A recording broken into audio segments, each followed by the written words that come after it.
بسم اللہ الرحمن الرحیم وَلَوْ كُنْتَ فَظًّا غَلِيظَ الْقَلْبِ لَانفَضُّوا مِنْ حَوْلِكَ صدق اللہ العظیم۔ حمد و ثنا کے بعد عزت و تکریم کے لائق اسٹیج کی زینت میری جماعت کے مقتدر نامور علماء و مشائخ، معزز حاضرین، السلام علیکم ورحمۃ اللہ۔ چند باتیں آپ کے گوش گزار کر کے گفتگو سمیٹ لوں گا۔ دعا ہے اللہ حق بیان کرنے کی توفیق عطا فرمائے، قابل عمل باتوں پر ہم سب کو عمل کر کے زندگی کی راہوں کو درست کرنے کی توفیق عطا فرمائے۔ ارشاد باری تعالیٰ ہے، محبوب اگر آپ کا دل سخت اور مزاج تند ہوتا تو یہ لوگ آپ کے گرد کبھی بھی نہ بیٹھتے۔ جب غزوہ خیبر ہوا تو کچھ لوگ چلے گئے، دوبارہ حضور کی خدمت میں حاضر ہوئے تو آپ صلی اللہ علیہ وسلم نے عفو درگزر سے کام لیا۔ حاضرین مجلس، دین محبت سے پھیلا ہے، دین حسن اخلاق سے پھیلا ہے۔ ایک ہندو شاعر کہتا ہے، یہ لڑتے قبائل کو کس نے بتایا، محبت نہیں ہے تو کچھ بھی نہیں ہے۔ کائنات کی چمک، کائنات کی رونق، یہ سب محبت کے دم قدم سے ہے۔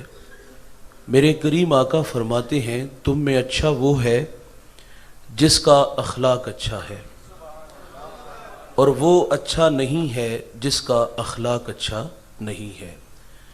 بارگاہ رسالت مآب صلی اللہ علیہ وسلم میں ایک خاتون کا تذکرہ کیا گیا کہ بندہ نواز صوم و صلاۃ کی پابند ہے، لیکن اس کے رویے سے اس کا ہمسایہ اذیت میں ہے، تو فرمایا وہ عورت جہنمی ہے۔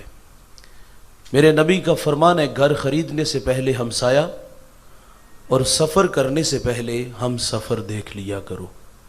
حضرت علی فرماتے ہیں، 5 چیزیں سعادت مندی کی نشانیاں ہیں: بیوی موافق ہو، اس کے بھائی متقی ہوں، بیٹے نیک ہوں، اور چوتھا فرمایا اس کے پڑوسی اچھے ہوں، 5واں فرمایا اس کا رزق اس کے اپنے شہر میں ہو۔ دوستان عزیز، ہمسایہ دیوار کا ہو یا سرحد کا، ہمسایہ اچھا نہ ہو تو زندگی عذاب ہو جاتی ہے، اور اگر کسی کو اچھا ہمسایہ میسر آ جائے تو یہ بہت بڑی دولت ہے۔ ابو حمزہ ایک بہت بڑے محدث گزرے ہیں، ان کے بارے میں مشہور تھا، لوگ کہتے تھے یہ نشہ بیچتے ہیں۔ وہ کوئی منشیات کا کام نہیں کرتے تھے، بلکہ جب وہ حدیث رسول بیان کرتے تو لوگوں پہ نشہ طاری ہو جاتا تھا۔ ابو حمزہ کا ہمسایہ، اس کو بامر مجبوری مکان فروخت کرنا پڑا، اور اس نے باہر لکھ کے لگا دیا کہ 2000 میرے مکان کی قیمت اور 2000 ابو حمزہ کی ہمسائیگی کا لوں گا۔ تو لوگوں کی ایک لمبی لائن لگ گئی تھی 4000 دینار دینے کے لیے، اور جب ابو حمزہ کو پتہ چلا کہ میرا ہمسایہ مکان فروخت کر کے یہاں سے جا رہا ہے، تو آپ نے خادم کو 4000 دینار دیے، فرمایا جلدی جاؤ اور یہ میرے ہمسائے کو دے آؤ، اور اسے کہنا کہ یہ آپ ویسے ہی رکھ لو لیکن مجھے چھوڑ کے نہ جانا۔ تذکرہ خاتون کا ہے، نمازیں بھی پڑھتی ہے، روزے بھی رکھتی ہے، لیکن زبان کا زہر کوبرا سانپ سے بھی زہریلا ہے، تو فرمایا جہنمی ہے۔ اسی طرح ایک اور عورت کا تذکرہ ہوا، معمول کی نمازیں، معمول کے روزے، لیکن اس کے رویے سے اس کا ہمسایہ خوش ہے، تو آقا فرماتے ہیں وہ عورت جنتی ہے۔ جوانو، جنت کا معیار کیا ہے؟ میٹھے بول، اچھے اخلاق۔ امام منذری الترغیب والترہیب میں ایک روایت لائے ہیں، 6 صدی کے محدث ہیں، حدیث کی معتبر کتاب ہے۔ نبی رحمت صلی اللہ علیہ وسلم کی بارگاہ میں ایک جوان حاضر ہوا جس کا نام نامی اسم گرامی جابر بن سلیم تھا۔ حضور سے پہلی ملاقات تھی، اور اللہ نے اپنے محبوب کو یہ کمال بخشا تھا کہ آپ پہلی ہی ملاقات میں اپنا بنا لیتے تھے۔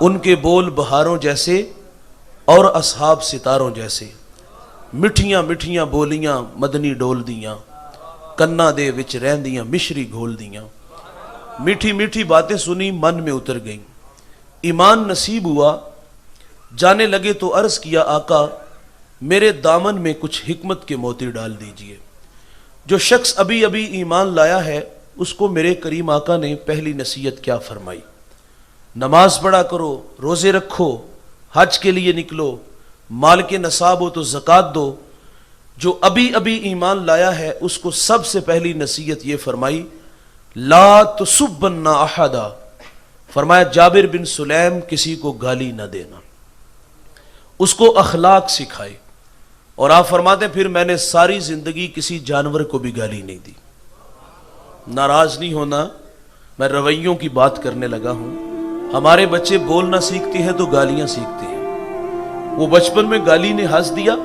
کہا رات ابو کو بھی سناؤ یہ کچھ سنانے والی بات تھی یہ تو باہم جوڑ بیٹھنا چاہیے تھا کہ ہماری کوتاہیوں کی وجہ سے اس نے گالی لی ہے اسی ماحول سے لی ہے ہمیں تو چاہیے تھا کہ اس کوتاہی کو اپنی زندگی سے نکال دیتے گھر سے گالی کو نکالتے لیکن بچپن میں گالی دی تو ہنس ملا اور وہی بیٹا جب بڑا ہو کے گالی دیتا ہے نا تو ہم کہتے ہیں ہماری بہو نے اس کو تعویذ ڈال دی او بھائی اس کو تو ایک مہینہ ہوا ہے آپ کے گھر میں آئے ہوئے 25 سال آپ کے زیر تربیت رہا ہے گالی آپ نے فراہم کی ہے آج بھگتو اس کو جو ماں گالیاں سکھا سکتی ہے وہ قرآن نہیں سکھا سکتی بختیار کاکی کتنا بڑا نام گزرا ہے والدہ نے مدرسے میں بھیجا استاد نے فرمایا پڑھو بیٹا الحمدللہ رب العالمین ازبر تھا سیقول السفہاء من الناس تلک الرسل فضلنا بعضهم علی بعض 14 پارے سنائے استاد کہتے ہیں بیٹا جہاں سے 14 پڑھے بقیہ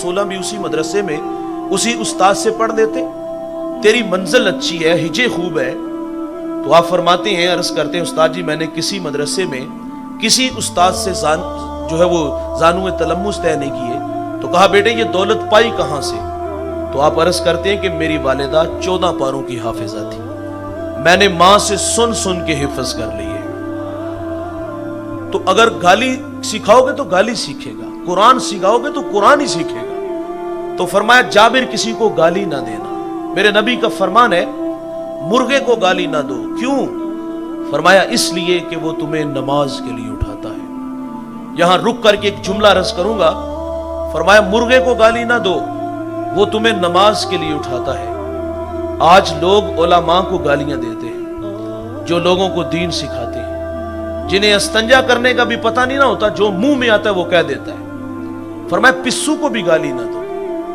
جابر بن سلیم کو میرے نبی نے دوسری نصیحت فرمائی کہ جابر نیکی کو حقیر نہ جاننا ہم لوگ گزر جاتے ہیں اس خیال سے کہ بھلا اس کا اجر کیا ہوگا رحمت حق بہانہ می جویت اللہ کی رحمت بندے کو بخشنے کے بہانے ڈھونڈتی ہے ایک بہت بڑے محدث دنیا سے چلے گئے کسی کو خواب میں ملے پوچھا حضرت سنائیں کیسے ہیں کہا الحمدللہ قبر جنت کا باغ ہے پوچھا آپ کا کون سا عمل آپ کی بخشش کا ضامن بنا کہا ایک چھوٹا سا عمل کہا کیا فرماتے ایک دفعہ میں حدیث لکھنے بیٹھا سیاہی میں قلم ڈبویا باہر نکالا لکھنے لگا کہ اس پہ مکھی آ کے بیٹھ گئی فرماتے اس خیال سے قلم کو روک لیا کہ یہ مخلوق خدا ہے پیٹ کی پیاس بجھا لے میں پھر لکھ لوں گا کہتے اللہ کو میری یہ ادا پسند آئی اور اللہ نے میری مغفرت فرما دی جابر بن سلیم فرماتے حضور نے مجھے ایک اور نصیحت فرمائی کہ جابر بن سلیم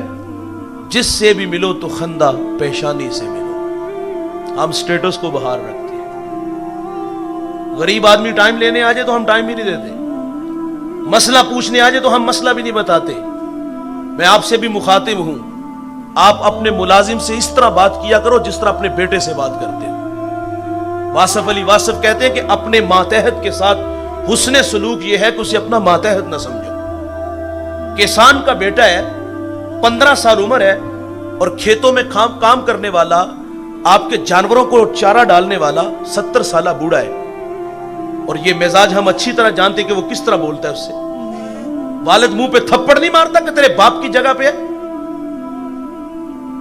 جس سے بھی ملو تو خندہ پیشانی سے ملو عید کا دن ہے میرے کریم آقا صلی اللہ علیہ وسلم عیدگاہ کی طرف تشریف لے کے جا رہے ہیں